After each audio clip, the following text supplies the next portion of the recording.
Chers amis, bonsoir ou bonjour, c'est selon l'heure où vous regardez cette vidéo. Il y a de nouveau sur la scène malienne, c'est pour ça que je fais cette vidéo spécialement. Cette nouveauté est un communiqué apparemment diffusé par la famille du défunt Sadio Camara, l'ancien ministre de la Défense, assassiné, comme on le sait, à Kati, tout près de Bamako, le 25 avril dernier, lors des attaques coordonnées menées par le JNIM et le Front de libération de l'Azawad. La famille du défunt a diffusé un communiqué qui a été relayé par un journal malien, un journal électronique malien, parlemali.com. Et ce communiqué, dont personnellement je ne peux dire qu'il est authentique ou pas, parce que je n'ai pas les moyens techniques pour le faire, mais je vous en fais part par devoir d'information vu son importance. Dans le communiqué, il est dit ceci. Le communiqué, d'ailleurs, il a été diffusé hier, pour votre information. Hier, le 19 mai 2026. Le communiqué dit ceci: nous, famille du défunt Sadio Camara, portons à la connaissance de l'opinion publique nationale et internationale les faits suivants.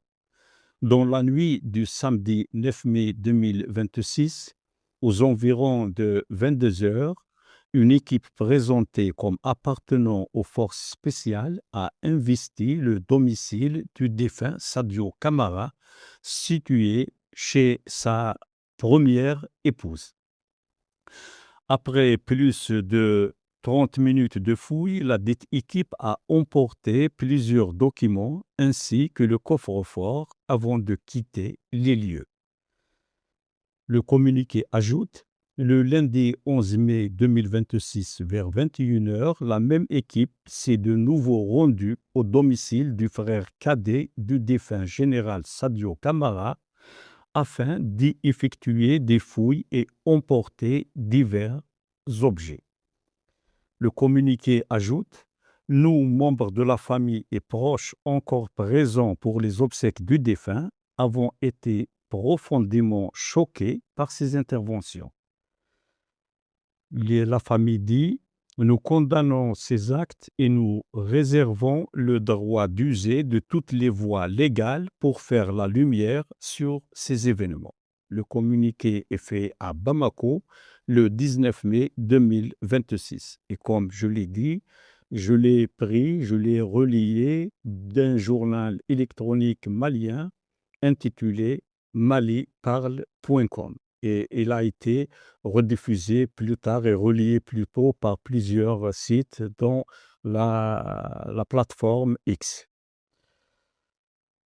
Ce que je peux dire sur ce communiqué, d'abord, personnellement, je ne peux pas l'authentifier. Je n'ai pas les moyens techniques, comme je l'ai dit, pour ça, mais je le mets à votre disposition par devoir d'information sur tout ce qui touche à la scène malienne, parce que la situation n'est pas bonne, il faut le dire. La situation sécuritaire n'est pas tout à fait réglée. La situation politique, il est pratiquement bloqué et des ondes d'ombre aussi planent sur les circonstances de l'assassinat du ministre de la Défense, Sadio Camara.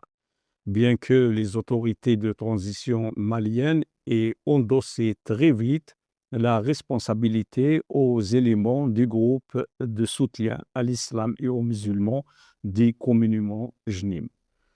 Donc, attendons les jours à venir et nous allons voir un peu plus clair sur tout ce qui s'est passé le 25 avril dernier sur tout le territoire malien et plus précisément sur ce qui s'est passé à Kati avec l'assassinat du ministre de la Défense, mais aussi tout ce qui s'est passé réellement dans la ville de Kidal, d'où les éléments d'Africa Corps russe sont sortis après des négociations avec le Front de libération de l'Azawad. Ce que nous souhaitons, nous, en tant qu'amis, en tant que frères, en tant que voisins du Mali, c'est toute la paix, toute la prospérité à nos frères maliens.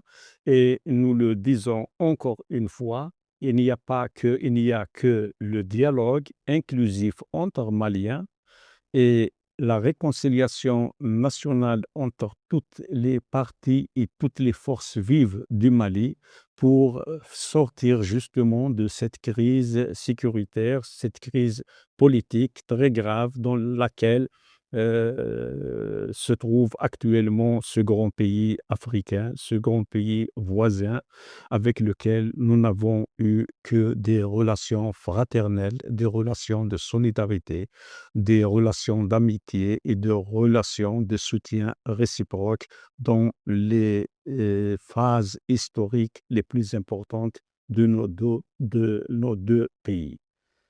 Donc, voilà, je vous remercie. J'espère vous revoir très bientôt avec une autre vidéo, avec un autre éclairage sur ce qui se passe actuellement au Mali.